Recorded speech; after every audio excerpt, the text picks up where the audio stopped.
여호와께서 여호수아에게 말씀하여 이르시되 이스라엘 자손에게 말하여 이르기를 내가 모세를 통하여 너희에게 말한 도피 성들을 너희를 위해 정하여 부지 중에 실수로 사람을 죽인 자를 그리로 도망하게 하라. 이는 너희를 위해 피배 보복자를 피할 곳이니라. 이 성읍들 중에 하나에 도피하는 자는 그 성읍에 들어가는 문 어귀에 서서 그 성읍의 장로들의 귀에 자기의 사건을 말할 것이요 그들은 그를 성읍에 받아들여 한 곳을 주어 자기들 중에 거주하게 하고 피의 보복자가 그의 뒤를 따라온다 할지라도 그들은 그 살인자를 그의 손에 내주지 말지니 이는 본래 미워함이 없이 부지 중에 그의 이웃을 죽였음이라. 그 살인자는 회중 앞에 서서 재판을 받기까지 또는 그 당시 대제사장이 죽기까지 그 성읍에 거주하다가 그 후에는 그 살인자는 그 성읍 곧 자기가 도망하여 나온 자기 성읍 자기 집으로 돌아갈지니라 하라 하시니라. 아멘. 귀한 주님의 몸된 교회의 말씀으로 섬기게 되어서 우리 하나님과 그리고 우리 당회 장로님들, 당회와 모든 성도님께 감사를 드립니다. 우리 하나님 음성 듣기 전에 우리 함께 기도하고 하나님 음성 듣도록 하겠습니다. 존귀하신 아버지 하나님, 우리로 하여금 하나님의 거룩한 예배자로 세워주시고 이 시간 우리 하나님 말씀 앞에 우리를 세워주시니 감사함을 드립니다. 이 시간 우리가 하나님 말씀 앞에 우리의 마음의 무릎을 꿇습니다. 주님 말씀하여 주시옵소서. 이 말씀으로 우리의 마음의 심령이 변화되게 하시고 우리의 심령이 변화됨으로 우리의 가정과 우리의 삶과 우리가 살아가는 모든 삶의 영역들이 변화될 수 있도록 주님 은혜 베풀어 주시옵소서. 부족한 자가 하나님의 말씀을 대언합니다. 오롯이 하나님의 말씀의 능력만이 드러날 수 있도록 축복하여 주옵소서. 감사하며 우리 주 예수 그리스도 이름 받들어 기도드리옵나이다. 아멘. 사랑하는 여러분, 여러분은 지금까지 이사를 몇 번 정도 해보셨습니까? 저희 가정은 제가 결혼하고 난 다음에 7번 정도 이사를 했습니다. 지금 8번째 이사를 생각 중입니다. 왜냐하면 저희 아버님이 몸이 좀 불편하셔서 이제 부모님을 모셔야 돼서 이제 마지막이다 생각하고 마지막 이사를 생각하고 있습니다.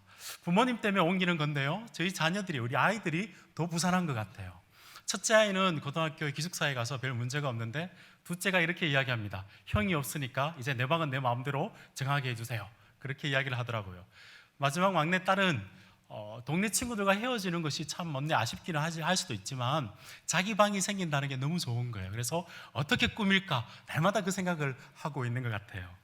새로운 이사의 장소로 옮긴다는 것, 새로운 정착지로 간다는 것은 우리 가족들 그리고 우리 모든 사람들의 마음을 들뜨게 하고 부산하게 하고 기대감을 가지도록 하는 것 같습니다. 오늘 우리가 읽은 하나님의 말씀 여호수아 20장 말씀에 이스라엘 백성들의 마음이 딱 이랬던 것 같습니다. 19장 말씀 우리가 읽어보진 않았지만 여호수아 19장 말씀을 보면 드디어 이스라엘 백성들이 자기가 거주할 마지막 종착지 하나님의 약속의 땅을 각 지파가 받게 되었습니다. 여러분, 이스라엘 백성들이 얼마나 학수고대하고 기다렸던 바로 자기의 땅입니까? 몇 년을 기다렸습니까, 여러분? 40년을 기다렸습니다. 하루에 아침에 일어나서 천막을 걷고 하나님의 인도하심의 상징인 구름을 따라서 움직이다가 다시 천막을 치고 이걸 40년 동안 해왔습니다. 그러다가 하나님께서 마지막으로 이제 그들의 정착지를 그들에게 베풀어 주신 것입니다. 아마 아침에 이불 개기도 힘들어 하시는 분들은 이것이 얼마나 힘든 일이었는지 여러분 상상에 맡기겠습니다. 드디어 자기들이 거주할 땅이 생겼습니다. 광야에서 텐트 생활이 끝이 났습니다. 전쟁에서 야영 생활이 끝이 났습니다. 자신들이 생활할 그 거주지가 생겼습니다. 밤마다 그들이 무슨 이야기 했을까요? 그곳에 들어가서 어떤 생활을 할지 그들은 기대하고 이야기꽃을 피웠을지도 모르겠습니다. 여러분, 여러분들이 만약에 이스라엘 백성이었다면 그 땅에 가서 제일 먼저 하고 싶은 일이 무엇이겠습니까? 아마 남성들은 집을 좀 구해야 되겠다, 집을 지어야 되겠다 그런 생각할지도 모르겠습니다. 여성분들은 광야에서 신선한 채소를 못 먹었으니까 텃밭을 갖고 와서 음식을 잘 먹을 수 있도록 가족들을 먹여야 되겠다 그런 생각했을지도 모르겠습니다. 전쟁에서 많은 사람들이 다쳤으니까 병원을 빨리 지어야 되지 않을까? 다음 세대의 아이들을 제대로 가르치기 위해서 학교를 짓고 도서관을 지었으면 좋겠다, 그런 생각을 했을지도 모르겠습니다. 근데 하나님 생각은 좀 달랐던 것 같습니다. 우리 20장 1절과 2절 말씀, 우리 함께 1절과 2절 말씀을 보겠는데요, 제가 여러분을 대신해서 말씀을 읽어드리도록 하겠습니다.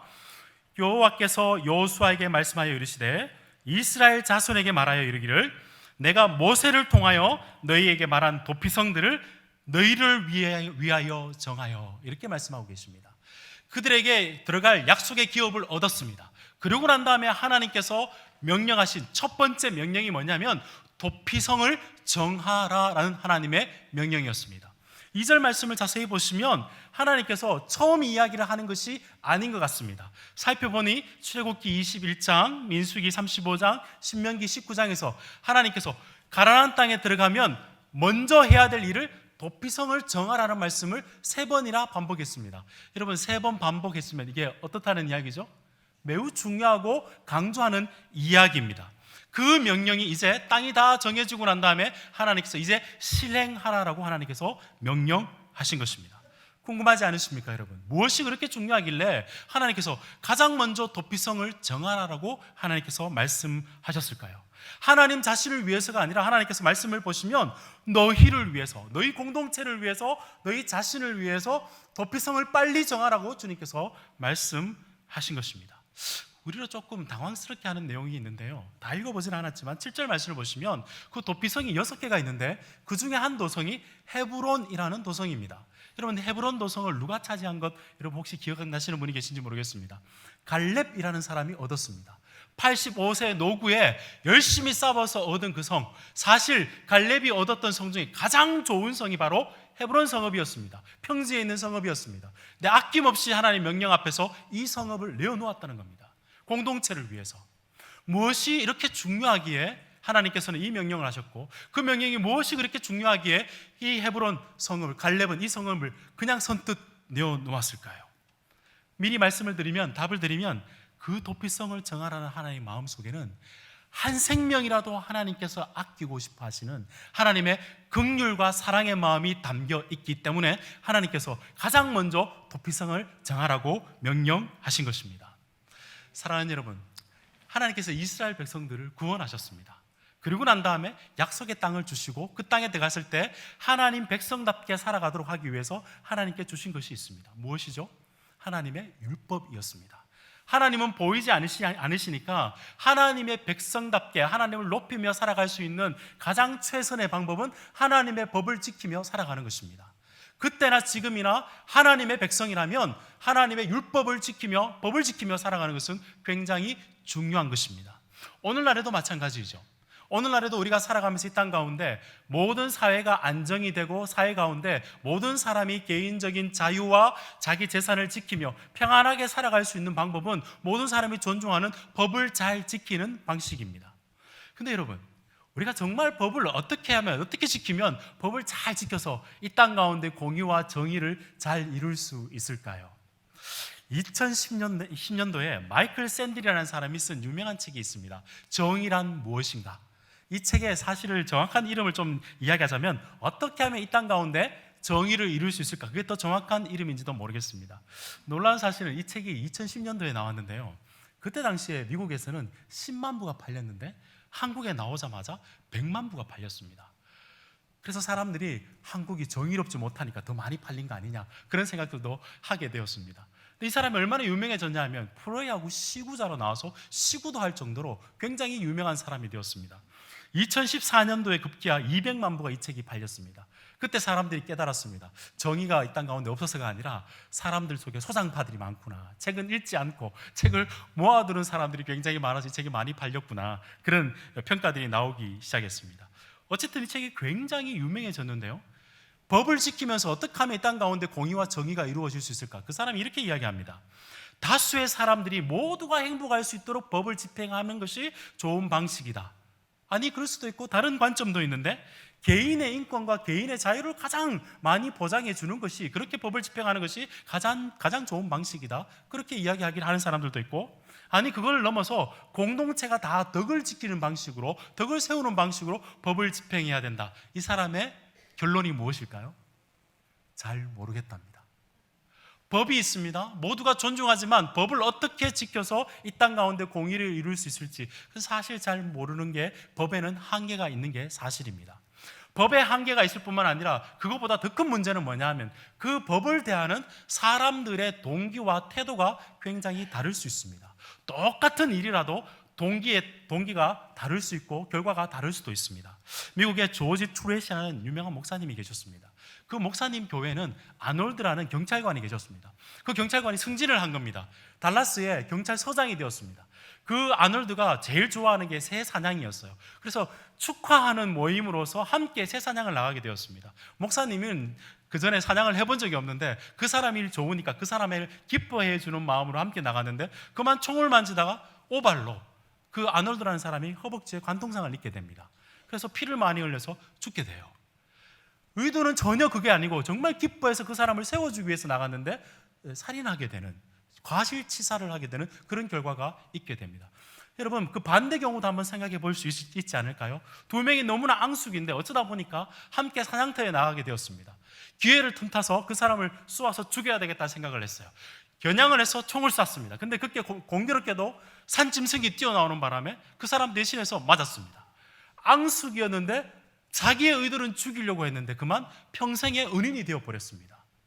여러분, 동기는 전혀 다르지만 사냥의 총에 의해서 정말 엄격하게 법의 잣대로 잰다면 억울한 사람이 많이 나오게 되는 겁니다. 그래서 법을 정할 때에도, 법을 시행할 때도 그 사람의 동기가 무엇인지를 잘 살펴보는 그런 미묘한 상황이 생겨나게 되는 게 이 땅의 상황인 것 같습니다. 하나님도 이 법의 한계와 우리의 동기의 문제를 너무나 잘 알고 계셨습니다. 그래서 3절 말씀을, 성경 말씀 3절 말씀 한번 읽어볼까요? 제가 여러분 대신해서 읽어보겠습니다. 부지 중에 실수로 사람을 죽인 자를 그리로 도망하게 하라. 도피성으로 도망하게 하라. 이는 너희를 위해서 피의 보복자를 피할 곳이니라. 하나님은 생명을 굉장히 귀하게 다룹니다.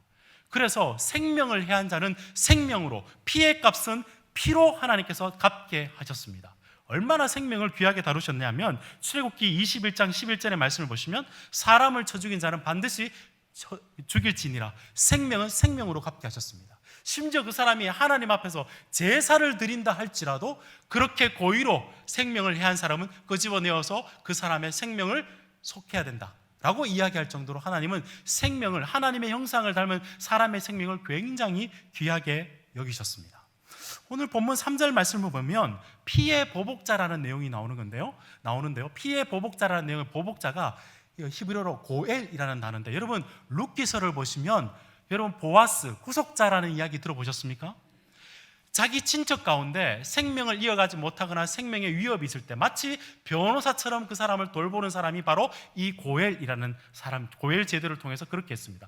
그 반대로 누가 친척 중에 억울하게 죽음을 당하게 되면 그 죽음을 집행하는 검사로서의 역할을 했던 사람도 바로 이 사람입니다. 그래서 그 사람을 통해서 생명을 너무나 귀하게 여기셨기 때문에 생명을 잘 돌보는 변호사처럼, 또한 그 생명에 대한 죗값을 묻는 검사로서 이 사람이 잘 와서 그 죗값을 묻도록 하나님께서 하셨습니다. 고의가 드러날 때 말입니다. 그런데 만약에 부지 중에 그 의도가 아니라면, 의도치 않았다면 어떤 일이 있을까요? 여러분, 사람의 마음이라는 게 참 어떻습니까? 누가 만약에 여러분에게 한 대를 때렸습니다. 그러면 여러분은 어떤 마음이 드십니까? 2대 때려보고 싶은 게 우리의 마음이죠. 저는 한 대만 때립니다. 근데 좀 세게 때릴 것 같습니다. 사람의 마음이라는 게 그렇습니다. 피의 보복자가 와서 자기 친척의 죽음에 대해서 거기에 대해 생명의 피값을 묻습니다. 그런데 억울하게, 나는 그렇게 부지중요한 것인데 억울하게 생각했던 그 상대편의 피의 보복자는 억울하다 생각해서 다시 한번 보복할 수도 있는 겁니다. 보복의 보복, 피의 악순환, 보복수의 악순환이 생기기 때문에 하나님께서는 이 도피성의 제도를 두어서 빨리 그것으로 피해서 죽게 될 그 사람이, 부지 중에 죄를 지은 사람이 생명을 유지할 수 있도록 이 도피성을 두었던 것입니다. 그리고 사회를 통해 사회적으로는 공의를 베풀고 하나님의 이 땅이 피로 더럽게 되지 않도록 하나님께서 거룩하게 하기 위해서 바로 이 도피성 제도를 두었다는 겁니다. 한마디로 하나님께서 도피성을 두신 것은 한 영혼이라도 억울하게 죽지 않도록, 죽게 될 영혼이 생명을 얻도록 하나님께서 은혜와 긍휼의 장소로 바로 이 도피성을 두었다라는 사실입니다. 여러분, 하나님의 도피성, 하나님이 굉장히 세심하게 다루셨습니다. 여러분 한번 들어봐 보십시오. 하나님께서 이 도피성을 어떻게 다루셨냐면, 도피성을 만드실 때 큰 이정표를 세우기 위해서 높은 산지나 계곡에 도피성을 두는 것이 아니라 큰 이정표를 세우고 항상 길을 닦아 놓아서 모든 사람이 도망하면서 그것을 쉽게 찾아갈 수 있고 쉽게 들어갈 수 있도록 길을 닦아 놓는 공동체로서 도피성을 만들어 두었습니다. 정기적으로 그 길을 닦아 두었습니다. 그런가 하면 여러분, 이 도피성은 모든 사람이 찾아갈 수 있는 곳이었습니다. 거류민과 이방인들도 갈 수 있는 것입니다. 이스라엘 백성들만 찾아가는 것이 아니라 인종의 차별이나 빈부의 고차나 신부의 차이 없이 나이의 고하를 막론하고 모든 사람이 그곳으로 들어가서 생명을 부지할 수 있는 곳으로 하나님께서 그 도피성을 만들어 주셨습니다. 그것뿐만 아니라 24시간 열려있는 편의점과 같은 곳이었습니다.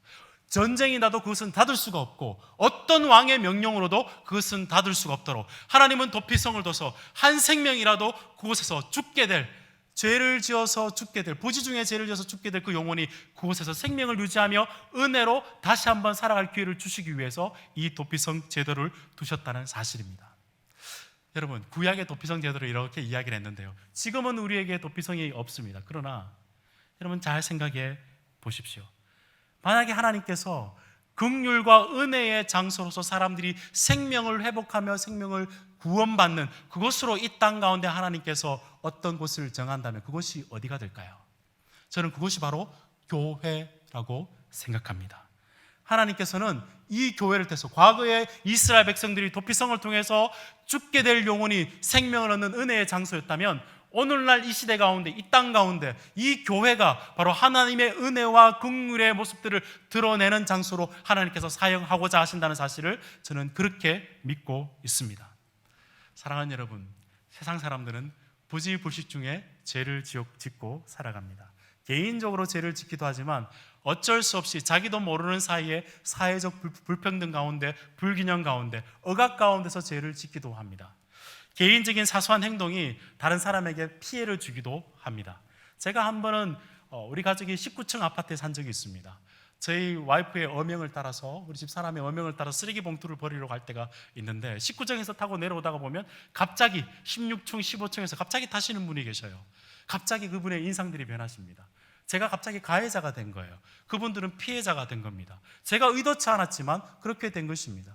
우리가 죄가 마음에 있어서 나는 그렇지 않다고 생각했는데 죄의 타락한 세상 속에 살아가다가 나는 의도치 않지만 그 사람에게 가해를 하는 경우들이 꽤 있을 수 있습니다.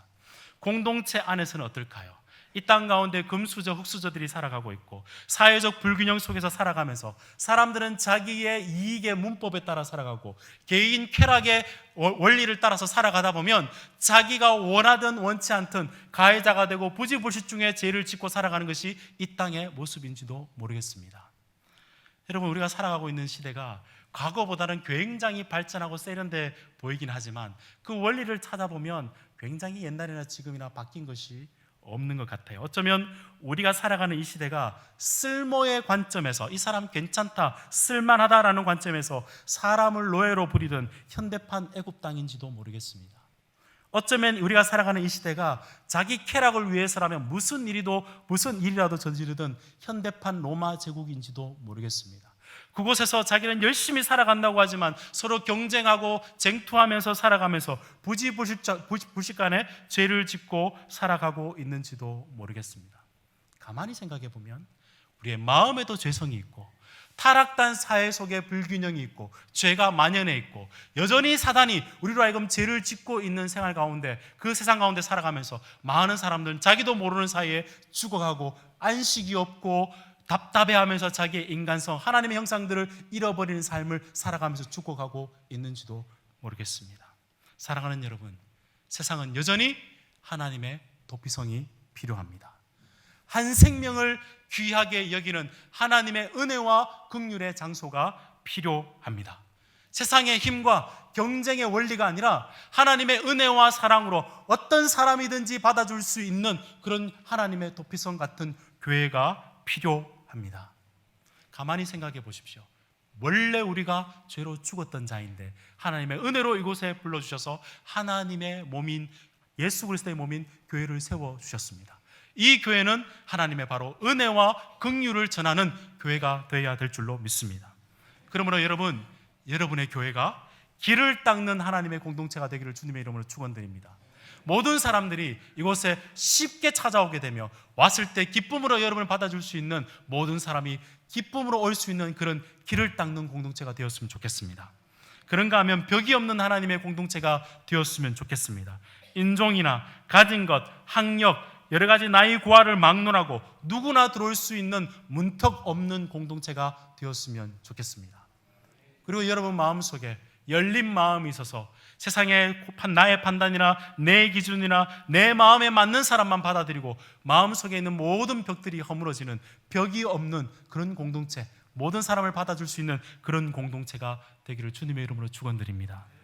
여러분, 교회는 한 생명이라도 살리는 하나님의 마음을 가진 공동체가 되어야 될 줄로 믿습니다. 저는 학교에서, 신학교에서 부족하지만 설교와 예배를 가르치고 있습니다. 제가 참 관심 있는 교회들은 정말 모든 공동체가 한 마음이 되어서 남녀노소 모든 사람이 한 마음이 되어서 하나님께 예배드리는 정말 영감 있는 교회, 그리고 성경적인 설교를 하는 그런 교회를 참 이렇게 기대하고 또 그렇게 수소문을 합니다. 근데 한 번은 어떤 목사님이 이 교회가 너무 좋다는 거예요. 그래서 그 교회를 한번 탐방해 보라 그러는 겁니다. 근데 다른 쪽에서 소식을 들었는데 그 교회 목사님 말씀도 참 좋고 예배도 참 영감이 있는데 그 교회는 장애인들이 오는 것을 꺼려하고 그 교회에 있는 장애인조차도 다른 곳으로 옮겼으면 좋겠다라는 이야기가 들리는 교회다라는 이야기를 들었습니다. 제가 그 교회를 탐방할 마음이 접혔습니다. 정말 그 교회가 하나님의 은혜와 은혜를 정말 드러내는 교회일까? 길이 열려있는 교회일까? 벽이 없는 공동체일까? 항상 열려있는 공동체일까? 사랑하는 여러분, 교회는 한 생명이라도 더 살리기 위해서 은혜와 사랑을 전하는, 사람을 품을 수 있는 공동체여야 될 줄로 믿습니다. 만약 하나님이 율법의, 법의 엄정한 판단으로 우리를 판단하셨다면, 세상에서 쓸모의 관점에서 우리를 이곳으로 부르셨다면 정말 우리가 이곳 가운데 있을 수 있었겠습니까? 우리가 정말 하나님의 은혜와 긍휼로 이곳 가운데 왔다면 우리 교회 또한 그 하나님의 은혜와 긍휼을 마음껏 보여줄 수 있는 하나님의 긍휼의 은혜의 공동체로 만들어 가시는 여러분 되시길 바랍니다. 쓸모의 관점에서 세상에서 경쟁과 정치의 문화 속에서 자기의 생명을 잃어가는 사람들에게 세상의 힘의 논리가 아니라 이곳에는 정말 하나님의 사랑이 있다, 여러분의 그 사랑의 모습으로 하나님을 드러낼 수 있는 하나님의 세상에 저항 공동체, 그런 공동체를 여러분 만들어 주시기를 주님의 이름으로 축원드립니다. 힘들고 안식이 필요한 사람들이 이곳 가운데 왔을 때 마음껏 여러분의 마음을 내어주고 그곳 가운데 여러분들이 그 사람들이 생명을 얻고 새로운 생명으로 세상 가운데 살아나갈 수 있도록 그렇게 대안을 제시해 줄 수 있는 하나님의 대안 공동체가 되기를 주님의 이름으로 축원드립니다. 압니다. 여러분, 지금까지 그런 교회 열심히 세워오신 줄로 압니다. 더욱더 그 공동체를 만들어 내셔서 하나님의 그 뜻을 이 땅 가운데 온전히 펼칠 수 있는 은혜의 공동체가 되시기를 우리 주님의 이름으로 축원드립니다. 여러분, 그러나 여기까지 생각하면 도피성은 너무나 안락하고 행복한 도시라고만 생각할 우려가 있습니다. 예, 맞습니다. 분명 이 도피성은 생명을 얻었던 은혜의 공동체, 도시이기는 합니다. 그러나 동시에 큰 그림으로 봤을 때는 하나님의 전체 이 나라 가운데, 그 지역 가운데 하나님의 공의와 하나님의 거룩을 지키는 장소이기도 했습니다. 오늘 본문 말씀 4절과 5절, 6절 다 읽어보진 않겠지만 이 말씀의 내용을 제가 여러분을 대신해서 한번 이렇게 각색해서 여러분에게 풀어드리겠습니다. 두 명이 함께 일하다가 연장이 잘못해 날아가서 옆에 있는 친구가 죽게 되었습니다. 그래서 이 사람은 급히 도피성을 갑니다. 하나님의 말씀대로 도피성 앞에, 문 앞에 서서 그 성에서 장로들이 나오기를 기다립니다. 장로에게 내가 여차여차해서 이렇게 내가 의도치 않았지만 죄를 지어서 이렇게 살인을 하게 되었습니다. 재판을 받게 됩니다. 그래서 괜찮다라는 생각이 들었을 때 그 사람을 성읍에 받아들이게 되고 그 사람이 거주할 수 있는 지역을 주고 살아갈 수 있는 용기와 힘을 줍니다. 그런데 2, 3일 후에 피해 보복자가 오는 겁니다. 그 사람을 내어놓으라고 오는 겁니다. 다시 재판이 일어나게 됩니다. 실제 그 사람이 고의로 그랬겠다면 다시 그 도피성 밖으로 쫓겨나가서 그 사람은 죽게 되는 것이고, 고의가 아니라면 그곳에 머물러서 생명을 유지할 수 있도록 하나님께서 철저하게 법을 지킬 수 있도록 그렇게 하셨습니다. 여러분, 하나님께서 왜 이렇게 철저하게 지키도록 하셨을까요?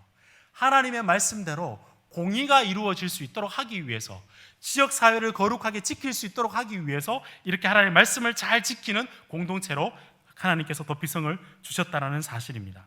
여러분, 도피성 안에 있는 사람의 입장에서 한번 생각해 보십시오. 생명을 얻어서 도피성 안에 들어왔습니다. 그런데 진짜 이 사람이 정말 자유하게 되는 방식은 언제일까요? 도피성 안에만 머물러서 계속 있게 된다면 정말 그것이 자유한 장소일까요? 온전한 축복과 은혜라고 말하기에는 아쉬움이 좀 있는 것 같습니다. 하나님께서 약속하신 진짜 자기의 땅에 돌아가서 완전히 회복되어서 완전히 용서받아서 자기 집으로 돌아가고 공동체로 돌아가서 그 공동체 사람들과 함께 하나님 나라를 이루어가는 것이 진짜 자유로운 회복이지 않겠습니까? 근데 이런 측면에서 봤을 때 만약에 그 사람이 도피성 안에만 머물러 있다면 그 도피성은 보호시설인 겁니다. 만약에 도피성 안에만 머물러 있다면 그것은 어쩌면 감옥과도 같을지도 모르겠습니다. 이렇게 하나님께서 말씀대로 이렇게 잘 시행하셔서 도피성이 은혜의 장소임과 동시에 하나님의 공의가 진행되는 장소로서 하나님께서 세상 가운데 보이도록 하셨다는 것입니다.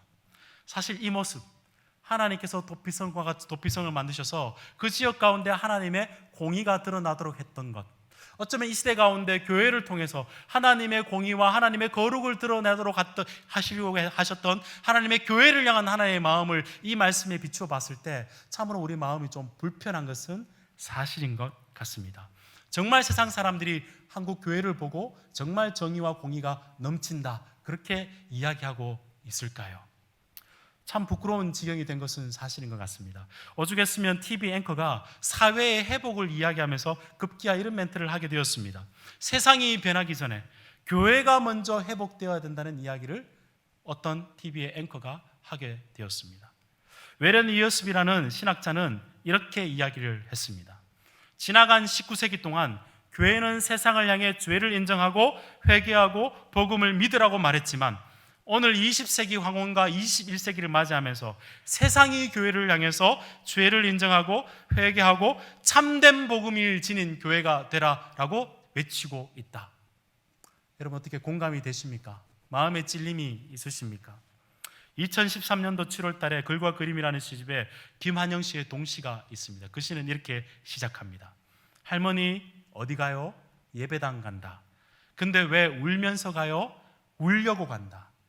왜 예배당 가서 울어요? 울 데가 없다. 여러분 옛날에는 사람들이 힘들고 어렵고 사회적으로 힘들 때 교회에 와서 함께 울어주고 함께 우는 공동체가 바로 이 도피성과 같은 교회였습니다.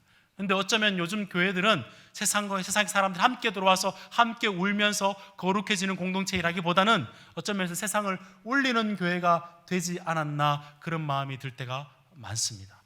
여러분 오해하지 마십시오. 제가 다시 조국교회, 우리 한국교회 생채기를 내거나 비방하기 위한 것이 아니라 정말 하나님이 도피성과 같은 교회를 지어서 이렇게 세상을 공의롭고 정의롭게 만들기 위한 하나님의 뜻이라면 제가 이 말씀을 드리는 것은 그래 이제부터 우리 교회부터 나부터가 하나님의 윤리와 하나님의 거룩을 드러내는 자로 살아가야 되겠다, 이 말씀을 전하기 위해서 이 말씀을 여러분에게 하고 있다는 사실입니다.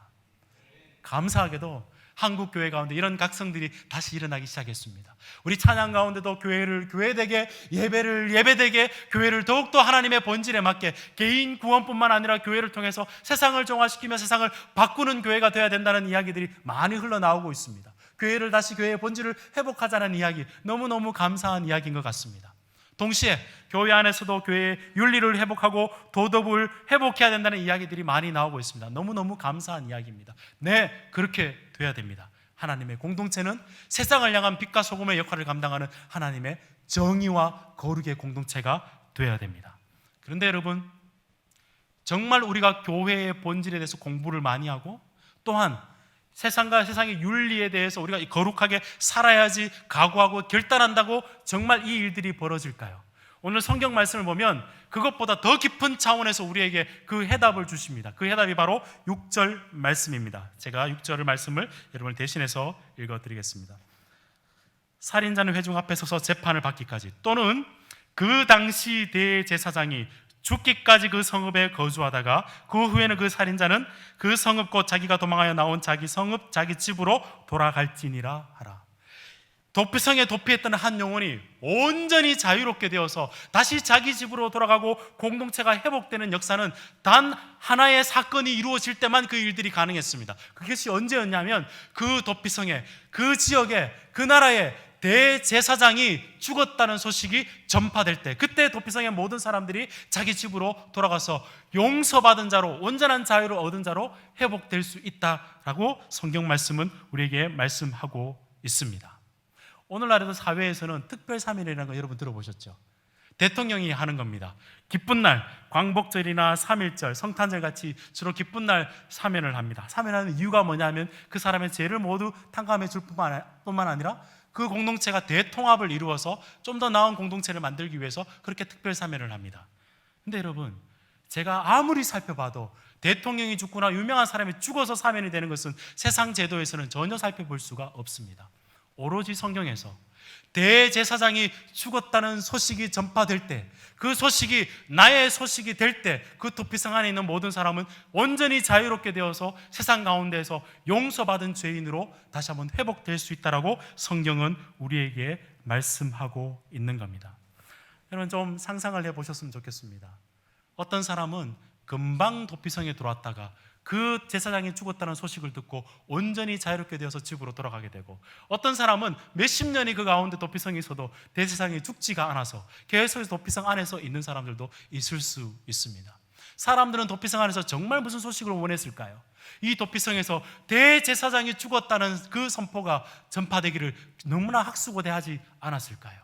어떤 정치적인 방법도, 어떤 행정적인 조치도, 어떤 풍성한 재물로도 그 사람을 온전히 할 수 없고, 오로지 대제사장이 대신 죽었다는 소식이 전파될 때 그들은 온전히 회복될 수 있었다는 사실입니다.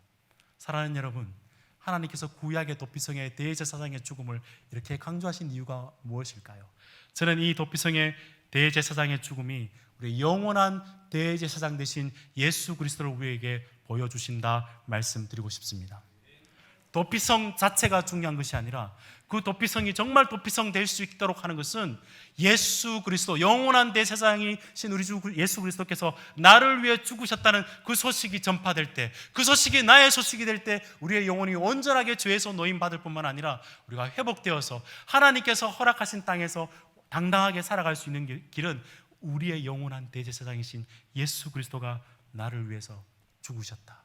그분이 나를 사랑해서 이 땅 가운데 오셨고, 십자가에서 내가 생명으로 피의 피값으로 갚아야 될 그 죄의 값을 우리 주님께서 대신 갚아주셨다. 그래서 의인이 되었다라는 그 대제사장의 복음의 소식이 전파될 때에만 모든 사람이 온전하게 회복이 되며 복음이 그렇게, 사회가 그렇게 거룩하게 될 수 있다. 하나님의 말씀 우리에게 분명히 말씀하고 있다는 사실입니다. 사랑하는 여러분, 이 말씀은 우리 교회를 향한 변치 않는 진리를 우리에게 가르쳐주고 계십니다. 교회는 한 생명이라도 귀하게 다루는 은혜의 공동체가 되어야 됩니다.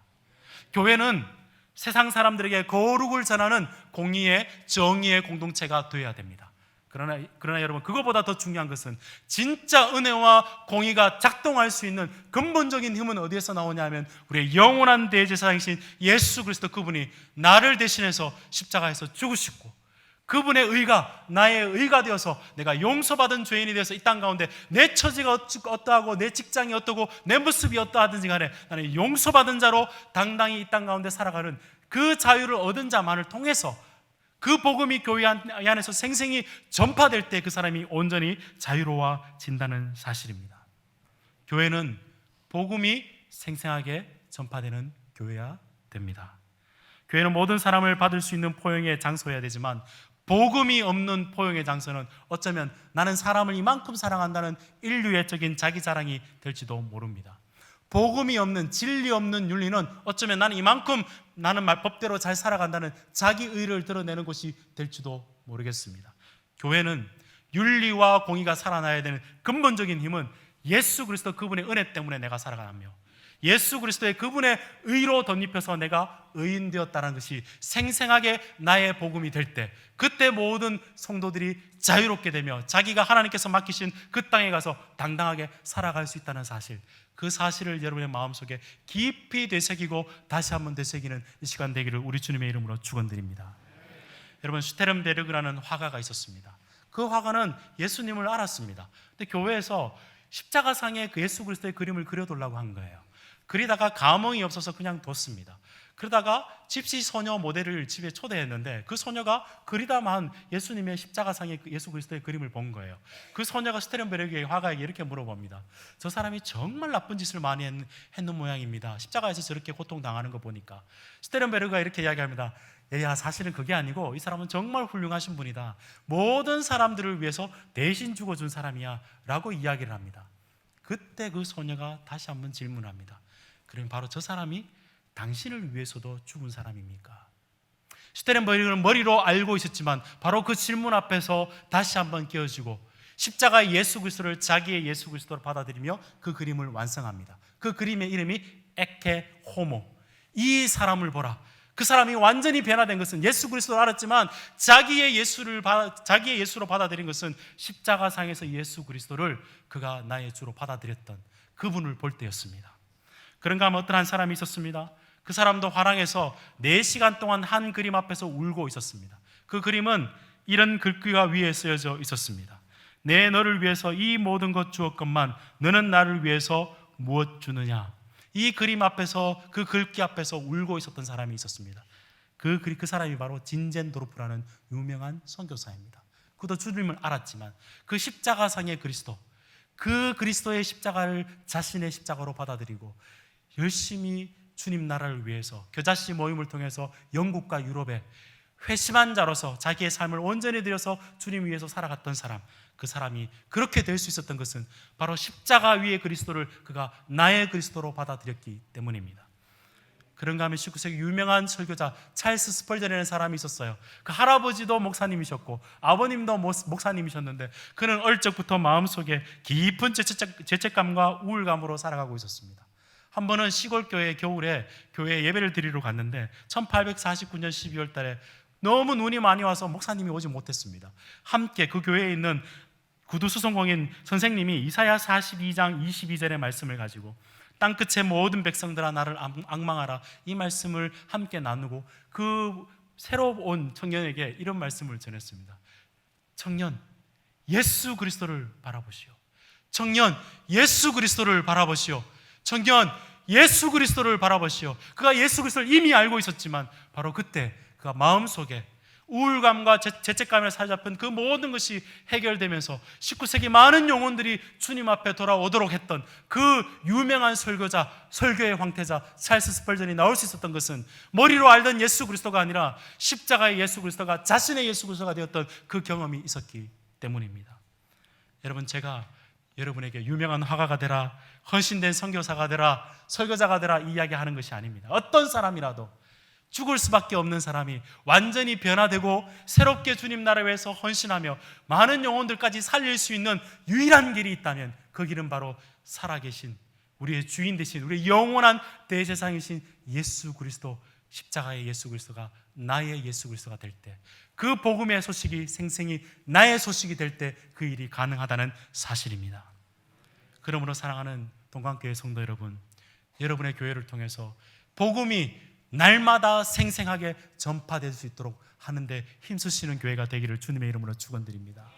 이 교회는 복음이 능하며 이 교회에 가면 복음이 생생하게 살아있다는 그 칭찬을 들을 수 있는 그런 교회가 되었으면 좋겠습니다. 제가 이 말씀에 의지해서 여러분에게 권면합니다. 우리는 교회의 크기와 교회 안에 얼마나 많은 교인들이 있는가, 그것만으로 자랑하지 않았으면 좋겠습니다. 그것은 도피성 크기를 자랑하는 것과 마찬가지고 도피성 안에 얼마나 많은 사람들이 들어있는가 그걸 자랑하는 것과 마찬가지입니다. 우리는 교회를 통해서 얼마나 많은 유익을 얻었는가, 혜택을 얻었는가, 그것만으로도 자랑하지 않았으면 좋겠습니다. 그것은 교회 안에서 보는 유익은 제한될 뿐입니다. 하나님의 나라는 온 세계를 향하고 있습니다. 정말 우리가 자랑해야 될 것은 뭐냐면 이 교회를 통해서 예수 그리스도를 만났다, 십자가의 예수 그리스도가 나의 구주가 되었고 그분이 나를 위해서 죽으심으로 인하여서 내가 은혜 받은 사람이 되었고 용서받은 사람이 되었다, 이 예수 그리스도를 자랑할 수 있는 여러분과 이 교회가 되기를 우리 주님의 이름으로 축원드립니다. 여러분, 세상은 행복을 구하죠. 많은 사람이 행복을 구합니다. 세상 어디에도 너는 용서받았다, 이 이야기를 해줄 수 있는 곳은 바로 주님의 몸된 교회밖에 없다는 사실, 이 사실을 여러분 마음속에 깊이 새기시는 여러분 되시길 바랍니다. 사랑하는 여러분, 오늘도 우리가 그분의 은혜를 덧입어서 이 자리에 나왔습니다. 우리가 이렇게 말씀을 들으면서 다시 한번 복음을 생각하며 예수 그리스도를 바라보았습니다. 이제 한 주간 다시 여러분의 세상과 직장 가운데서 이 예수 그리스도를 생각하며 여러분이 살아가게 될 것입니다. 여러분이 은혜를 베풀고 여러분이 거룩한 삶을 살아갈 때 사람들에게 여러분에게 물어볼 수도 있습니다. 너 왜 그렇게 사느냐 물어볼 때 여러분의 입술 가운데 이 고백이 나왔으면 좋겠습니다. 내가 예수 그리스도 십자가의 그분이 나를 위해서 죽으셔서 나는 용서받은 자가 되었다. 우리의 영원한 대제사장이신 예수 그리스도가 나를 위해 죽으시고 살아나셨기 때문에 나는 용서받은 의인이 되었다. 그래서 이 세계를, 내가 이 세상을 거룩한 자로서 나라 살아가며 이 공동체를 하나님 나라로 내가 만들어가는 길에 내 삶의 목적이 있다. 이 고백을 고백할 수 있는 여러분이 되시길 바라며, 이 교회를 통해서 많은 이 교회를 오고 오는 세대들이 이 복음에 능한 여러분의 성도들, 그리고 복음을 마음껏 전파하는 그런 교회로 여러분을 하나님께서 귀히 사용하시는 그런 동방교회가 되기를 우리 주님의 이름으로 축원드립니다. 이 말씀을 생각하면서 우리 찬송가 우리 208장 1절과 5절 찬송을 함께하고 함께 우리 기도했으면 좋겠습니다. 찬송가 208장 1절과 5절의 말씀입니다.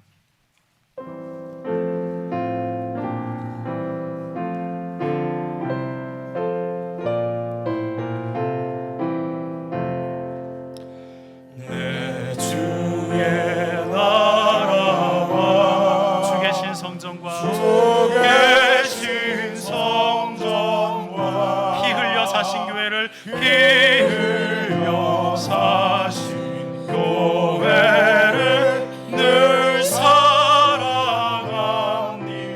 하늘의 영광과 하늘의 영광과 주님께서 베푸신 은혜가 베푸신 은혜가 진리와 함께 영원히 시원에 넘치네.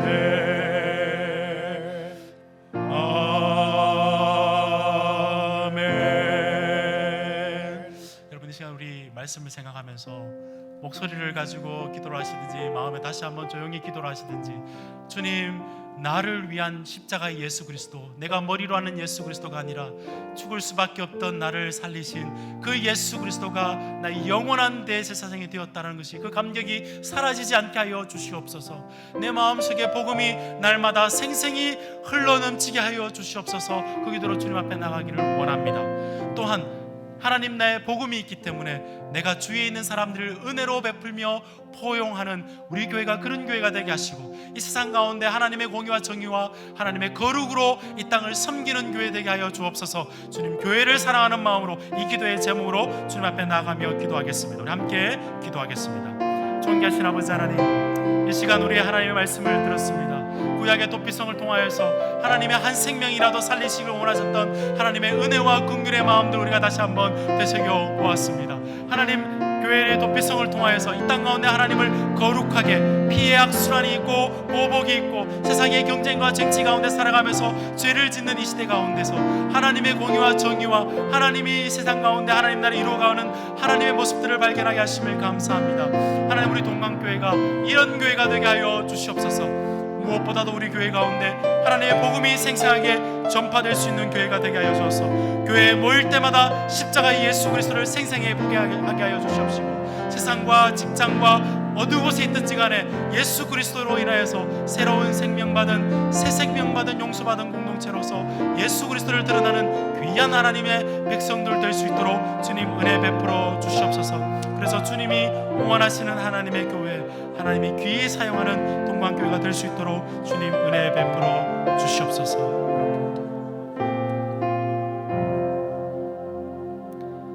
하나님 아버지, 오늘도 우리가 예수 그리스도의 보혈의 은혜로 이 자리에 모였습니다. 우리의 주인 되신 주님 앞에 이 자리에 모였습니다. 다시 한번 말씀을 통하여서 한 생명이라도 아끼시는 하나님의 은혜의 마음들을 다시 깨달아 그 마음을 가지고 세상을 은혜로 섬겨나가는 우리 성도님들 되게 하여 주시옵소서.